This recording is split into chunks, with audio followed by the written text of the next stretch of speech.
How should we as Christians respond to those who oppose our belief in Jesus Christ and want to silence our testimony for him? Welcome to Theology Sabbath School, a ministry of the School of Theology on the campus of Walla Walla University. I'm Carl Cosart, the Dean of the School of Theology and the host of Theology Sabbath School. Today we're continuing in our study of the book Acts of the Apostles entitled The Spirit and the Church, the Faith of the Earliest Christians. And we're looking at Acts chapter 23 and chapter 24, two fascinating passages that begin to draw us together towards the close of Luke's account of the history of the early church. And to help me look at these two chapters, I've invited my friend and colleague, Professor Brant Berglund, who teaches New Testament here for us, to look at these passages and see what it is that we can learn from them that would benefit us in our own walk today as we seek to follow in the footsteps of Jesus, just like the early disciples did as well. So Professor Berglund, welcome again to Theology Sabbath School. Thank you for joining us, and I'll just jump in right away and ask you a question.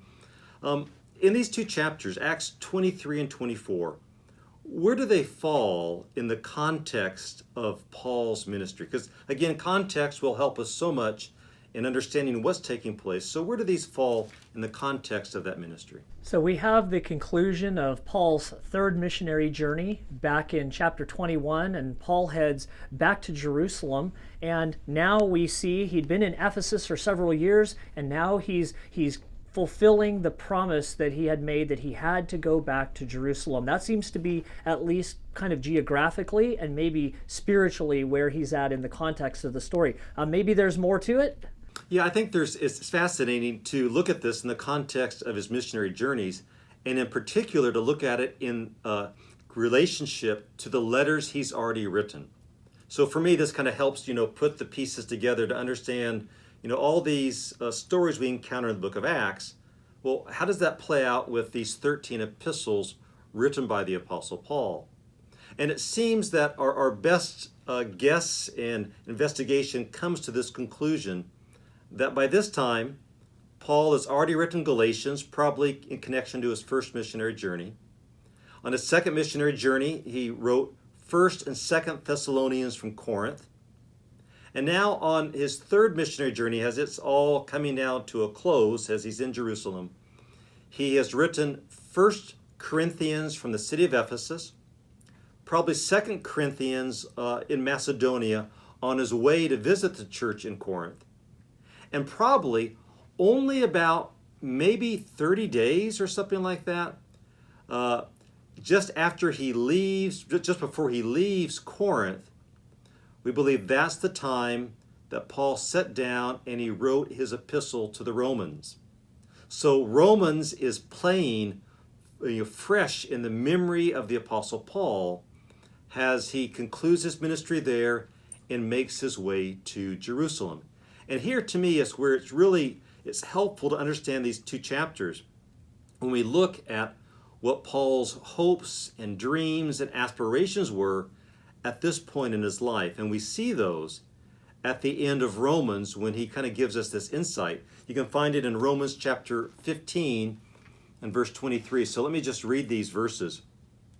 Paul there writes to the believers in Rome. He says, "But now, since I no longer have any room for work in these regions," meaning Macedonia, Greece, and Asia Minor, "and since I've longed for many years to come to you, I hope to see you in passing as I go to Spain, and to be helped on my journey there by you, once I've enjoyed your company for a while." So his goal, he wants to kind of shift his ministry from being focused on the Eastern Mediterranean world to the Western Mediterranean world.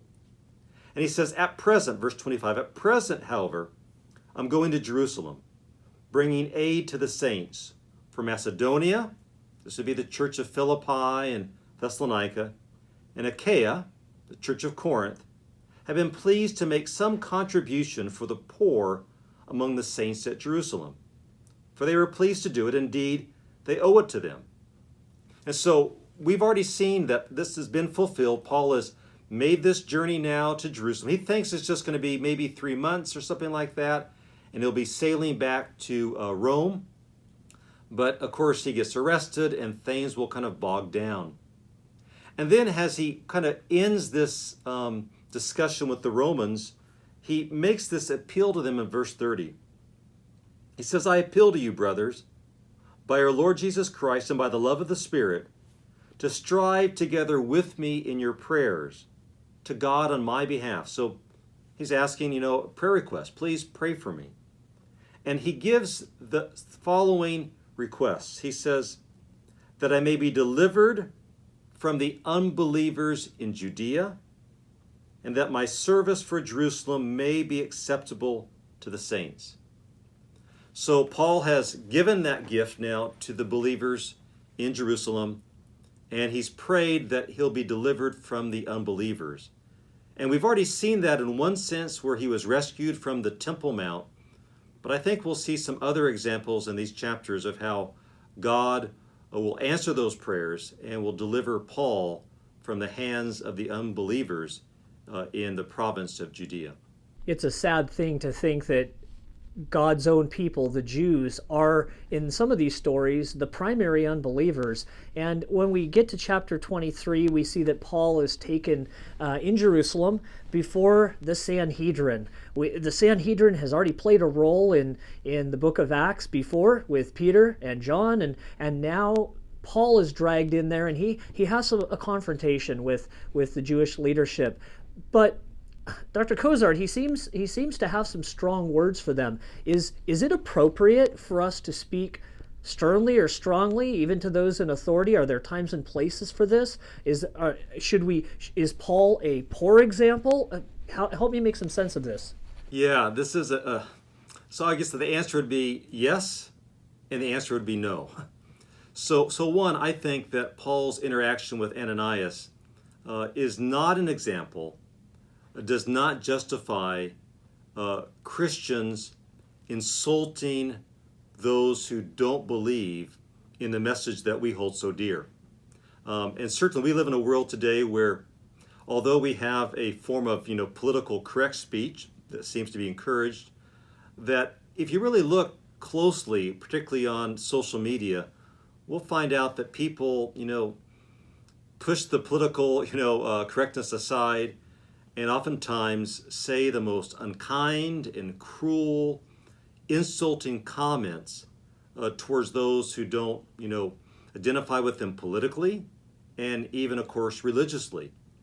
And so first I would say that kind of behavior of insulting others, of demeaning others, is not appropriate behavior for the followers of Jesus Christ. That's not called for. But I think what we have here is, although Paul clearly is a strong character, you have to have this kind of resolute, thick-skinned attitude. He's been stoned. He's had to stand up for the truth. So Paul is not the softest person among the followers of Jesus, but he is a loving person. He, after all, did write the chapter 1 Corinthians 13, the love chapter. And he mentions, the fruit of the Spirit. The first one is love, is the fruit of the Spirit. But what we see here taking place in this part of these chapters is Paul is counterattacking a case of injustice done against him. He's there recounting that his conscience is clean before God, and Ananias, the high priest, jumps in, and in his mind, there's no way Paul could be a faithful servant of God and be a Roman citizen, and particularly a follower of Jesus Christ.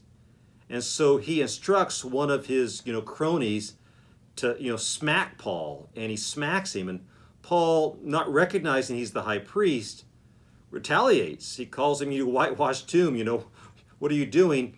May God strike you.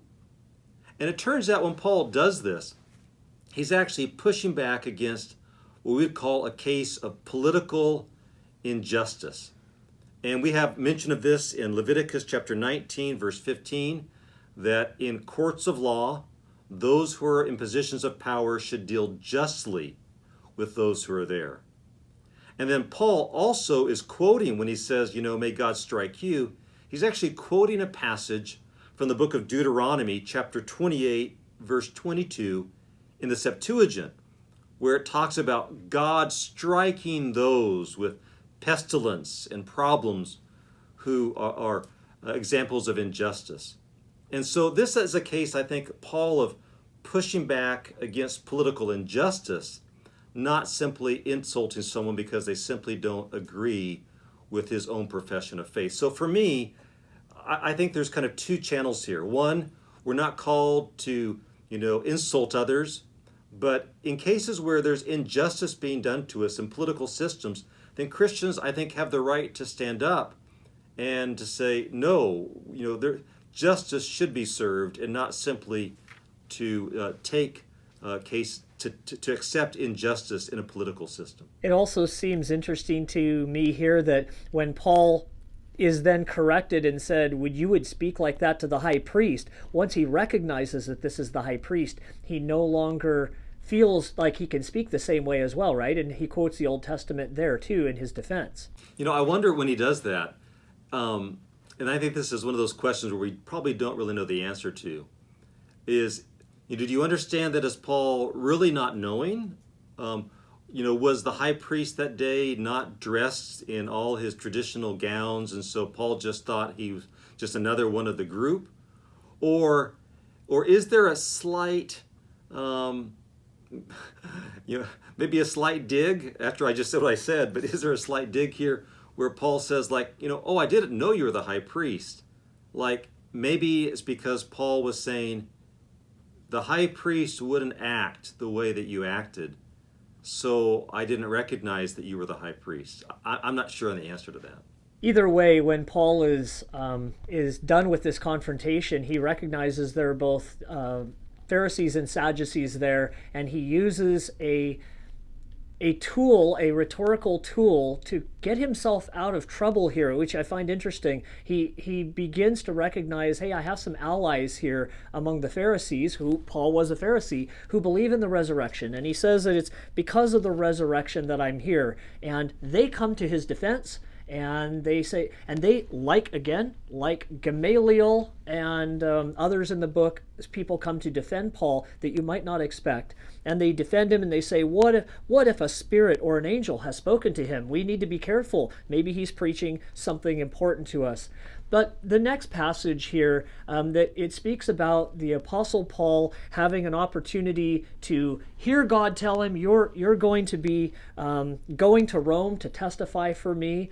And we think, what an awesome opportunity Paul has, but he can't get there alone. Is it appropriate for us, when we recognize the promises of God, to accept human help to see the fulfillment of those promises? Or should we try and just let God lay out the path in front of us and we just walk it regardless of other people around us? Does God involve others should we seek help in the tasks that we know that God has given us to do?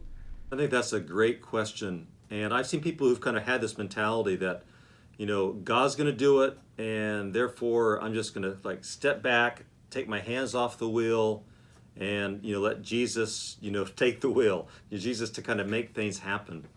And I think there's truth in recognizing that we are not called to bring about what God can accomplish.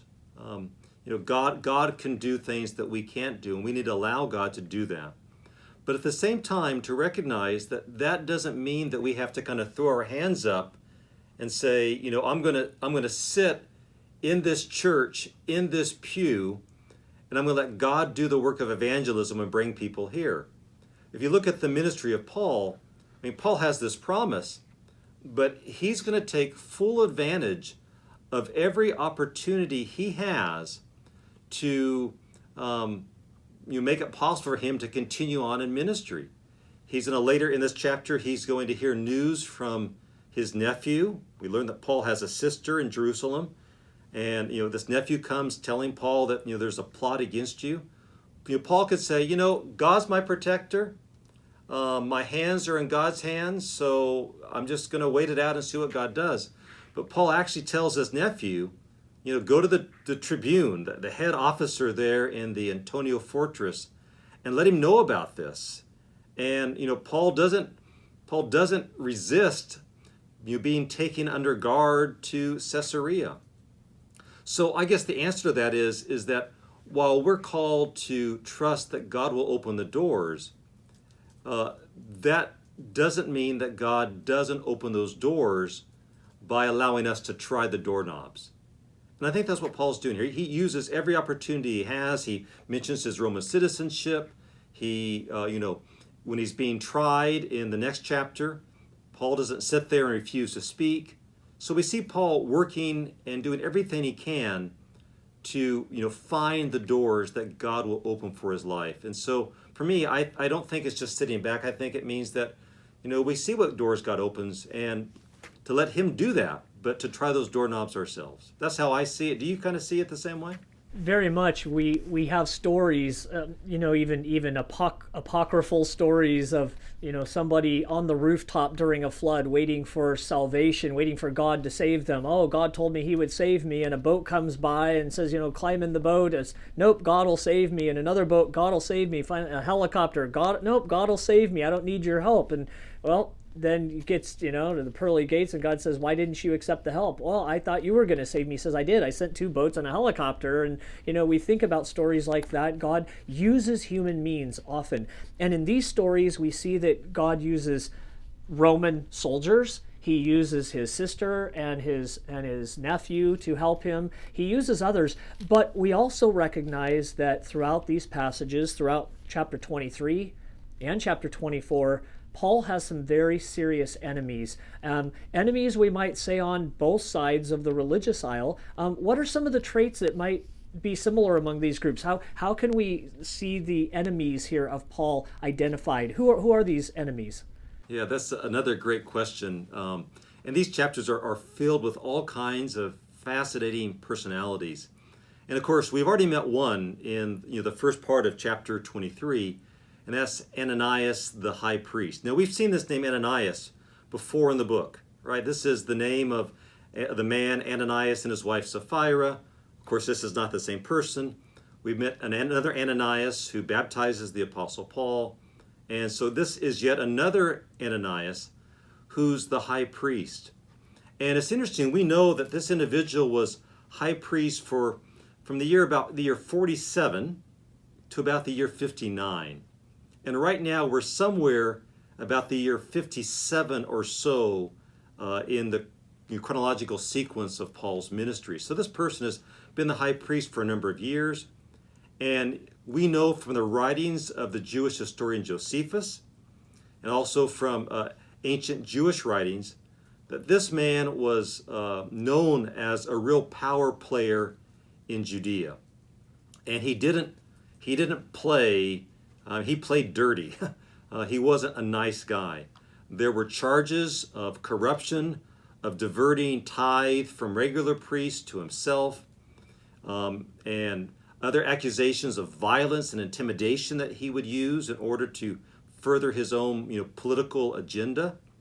And so we see him, and he's a key player in these 2 chapters.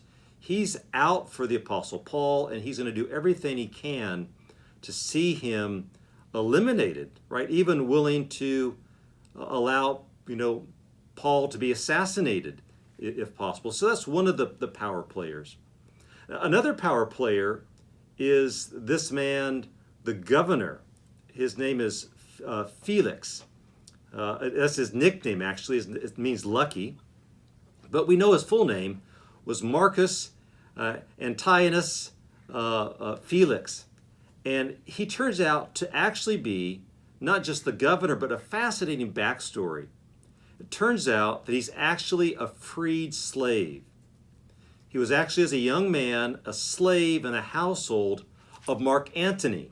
And so he picks up Mark Antony's name, Mark Antonius Felix, and Felix becomes the nickname.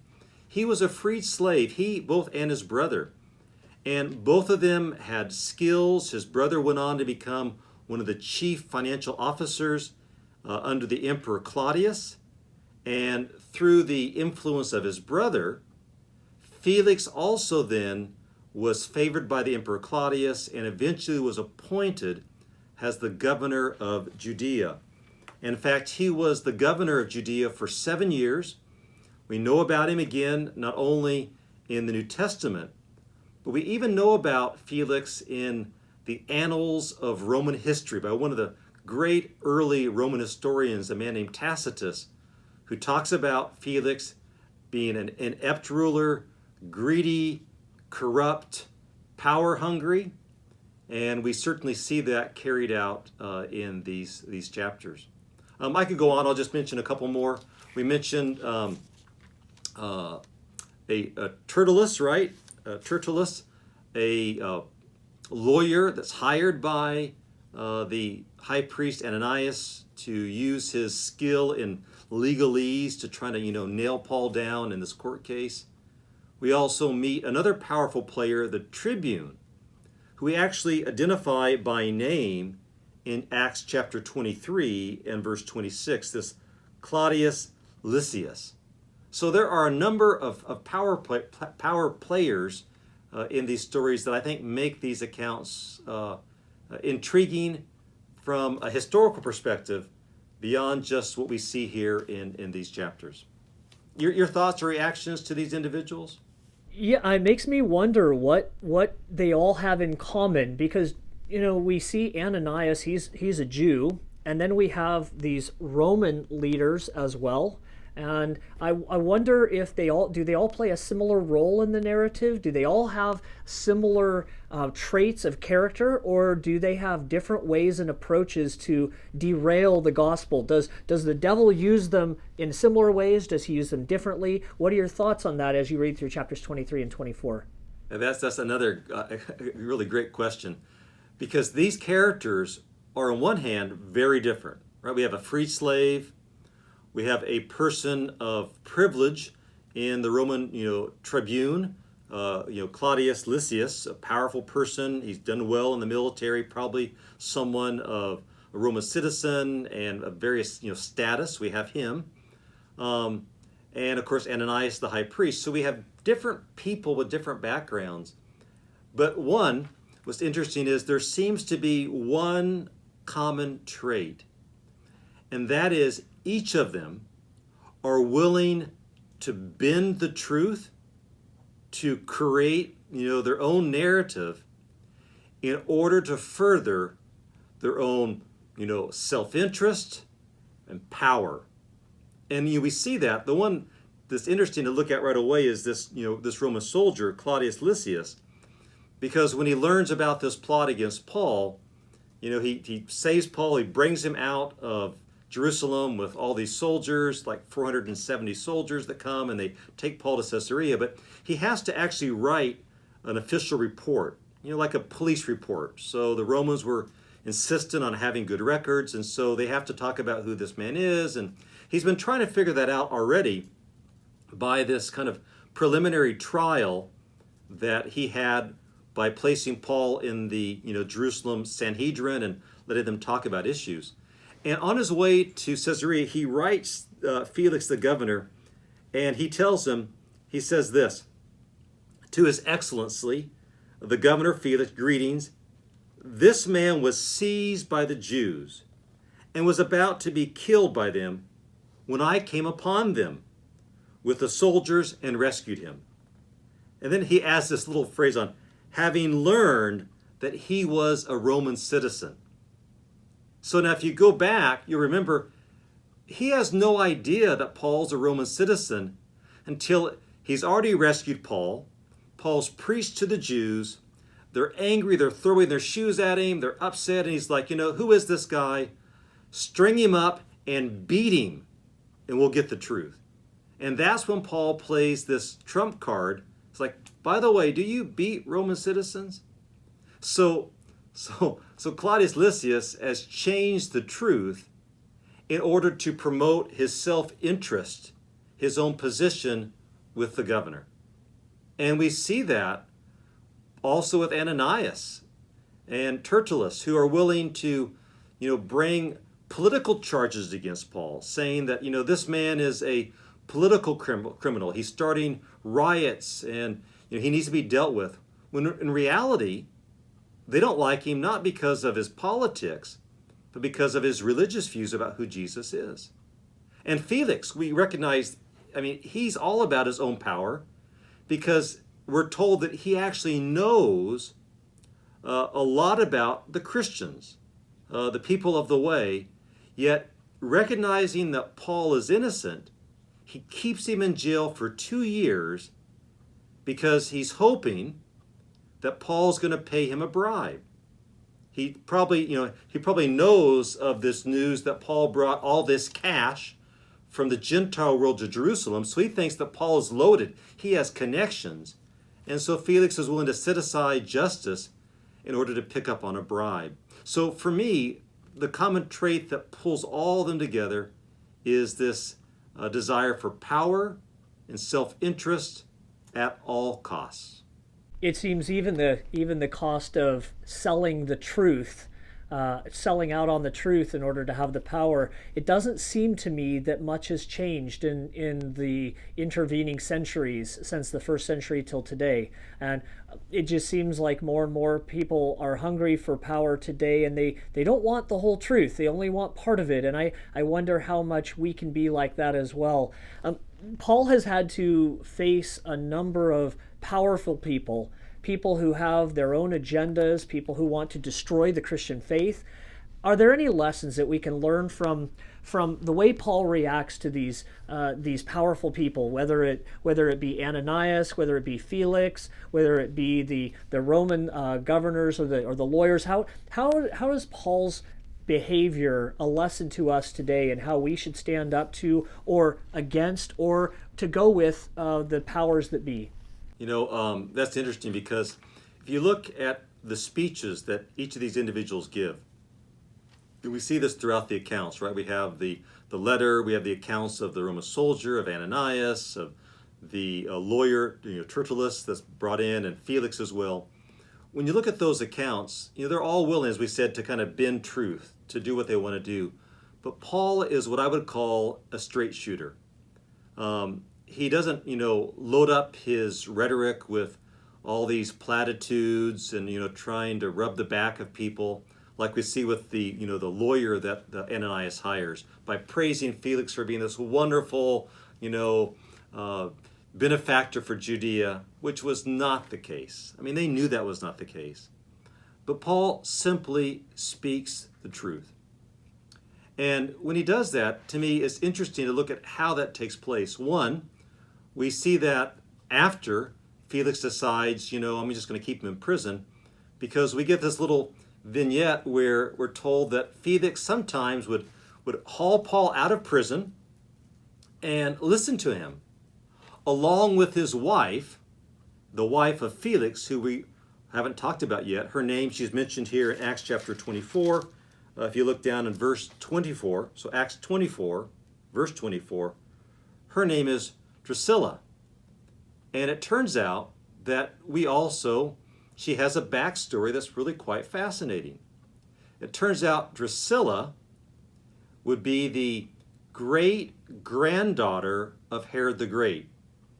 So this is a complicated, genealogy. You talk about the Herods, but her father would be the Herod Agrippa the first that we met back in Acts chapter 12, the one that executed James and tried to put Peter in prison and eventually was eaten by worms at the end of that chapter. This is his youngest daughter. And it turns out that she had been married off when she was like 14, really young, and that marriage had not worked very well and was not quite happy with that. And we're told that Felix, who was himself a divorcee, was enamored with the beauty of this young girl, and he convinced her to leave her husband and become his wife. And so she also kind of falls in this pattern of someone who's climbing the social ladder, right? She wants power, and she's willing to shack up, with Felix, because he's of more prestige than the man she had before, because of his position in the Roman political system. Yet they both bring Paul out, and Paul has a chance to talk with them. And it's fascinating because it says that when they'd hear from Paul, they'd hear him speak about faith in Christ Jesus. So Paul's going to give his testimony for Jesus Christ. And as he reasoned about righteousness, self-control, and the coming judgment, Felix was alarmed and said, "Go away for the present." Right? So Paul is willing to speak the truth about what is righteousness. Here he's a corrupt judge. And self-control, a man who could not control his own passions, and his wife Drusilla. And so we see Paul willing just to speak the truth. And in these cases, and not only there, but even in the previous court case, we'll discover that Paul clearly knows his political rights. And we'll see this in the next chapter when he actually says, "Hey, I demand to be tried by the Roman emperor himself." So Paul here is aware of the legal system, and he will follow in that system. He will, in this account of the trial, he'll say that their evidence is only hearsay. It shouldn't be accounted for. And that tells me that as Christians, when we face powerful opponents who would seek to silence our voice for Jesus Christ, that we need to be aware of our political system, our legal system, and to do all we can in our power to make sure that we seek the justice for our cases. And so I think we see that in Paul. He doesn't just, wash his hands of it. Paul knows the system, and he will use it to do whatever he can to allow his ministry for Jesus Christ to continue. So to me, I think maybe that's a lesson for us to take from these stories. There may be other lessons as well, but our time is running out. I want to conclude here with a passage here at the end where it says in verse 27, "After 2 years had passed, Porcius Festus succeeded Felix, and because Felix wanted to do the Jews a favor, he left Paul in prison." Paul remains in prison then for 2 years, and yet we were told back in chapter 23, God had said, "I'm going to be sending you to Rome," and now it seems like the plans of God are delayed. It almost feels like we're living the life of John the Baptist over again, thrown in prison by a man who's married to a woman he shouldn't be married to, and he's willing to hear him, but he does so with fear. And if we know the story of John the Baptist, we should be somewhat fearful for Paul here. But God has already promised him, look, you're going to head off to Rome. Does it feel to you, Dr. Kozart, like God's plans are being thwarted, or is this part of God's plan? I think this takes us back not only to the passage you mentioned in Acts 23, but the passage that we started with at kind of the beginning of Romans chapter 15, when Paul prayed that God would deliver him from the hands of the unbelievers in Judea. And you almost might wonder, did Paul kind of wonder, like, why didn't God act? I mean, God could have certainly intervened earlier, and Paul could have had, a 3-month situation in Judea, but he gets stuck there for 2 years. So this is one of those questions, I think, where we are confronted with the reality of the nature of the Christian life. And that is, we don't always understand God's timing.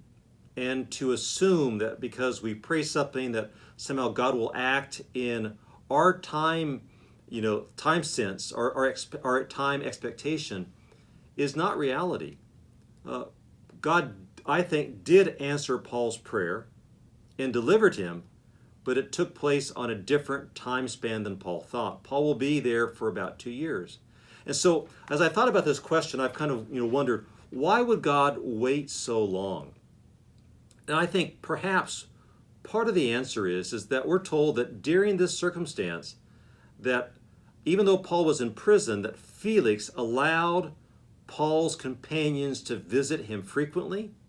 And so in some sense, this is protecting Paul, because without Paul being in prison, it's likely the assassins that were out to get him would have certainly executed that task if Paul had been a free man in Judea. So in one sense, God is preserving him, protecting him.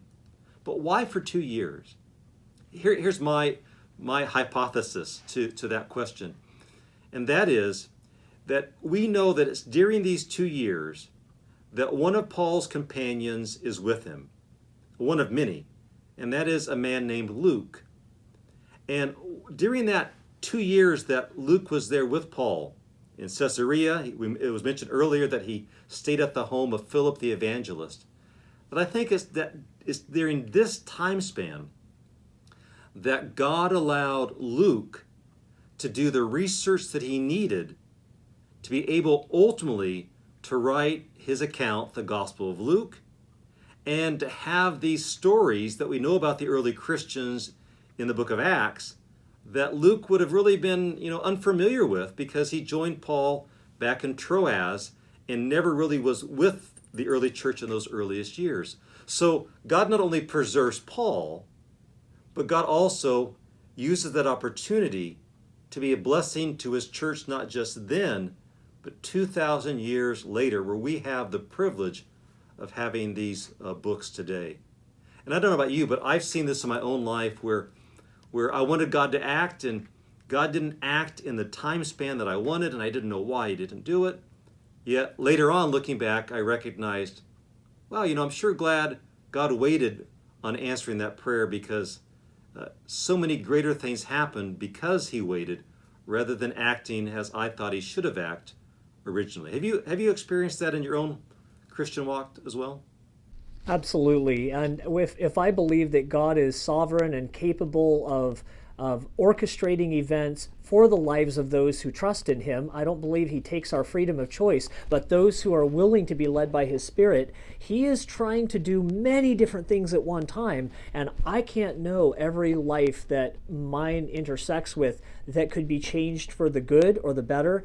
But I also, like you, have wondered about this passage, and when I consider that Paul and Luke together form really the bulk of the New Testament. Luke, in fact, has even written more than Paul in the New Testament. These two characters, these two writers, really their faith and their experience becomes so central to the church today. And we might even add Paul's experience in teaching and informing Luke about the gospel might even have contributed to the writing of the book of Hebrews. I believe Paul is behind the book of Hebrews, but Dr. Kozart, you and I have talked about the language, the literature of the book of Hebrews, how much of it is similar to Luke and Acts, not to Paul's writing. So it almost looks like perhaps someone of Luke's Greek quality had penned the book, though many of the ideas could be Pauline. It's possible that even during this time, Luke and Paul are formulating this theology of the superiority of Jesus Christ. In the face of all this oppression, they recognize that Jesus is the greatest. So do you have any concluding thoughts on this passage as we wrap up our study today? I think that what we see in these chapters is to recognize that today, just as back then, there are powerful forces arrayed against God's followers and his church in the world today. I think we see those not just in difficult countries where Christians are openly persecuted, but I think we see that even in our own Western world, even here in the United States. And in these verses, in these chapters, my takeaway is that the same God who worked to allow his message to go out, even in difficult circumstances, is the same God that we serve today. And that each of us, like Paul, should be open and willing to allow God to give us the words, to give us the strength, to give us the courage to proclaim his word. Because God's word will never be silenced. But may we be those who are open and allowing our voice to be the one in a spirit of love, a spirit of kindness, but to speak the truth in the world today. Because that's desperately, I think, what the world needs. And as Christians, what we need to do is we need to testify to our faith in Jesus Christ, both in difficult times and in good times, never insulting others, but speaking the truth in love. That's what we're called to. With God's grace and blessings, that message will go out and will change the hearts and lives of people. So Professor Berglund, thank you again for joining us for Theology Sabbath School. It's been great discussing these interesting chapters. And also want to thank Alex Paxa, our program manager, for putting all these pieces together and making all this work. And to thank you too, our viewers, for tuning in with us once again as we look at the faith of the earliest Christians. May the example that we see in these chapters inspire us to have that same faith today. Take care. God bless. We'll see you next week. Bye-bye.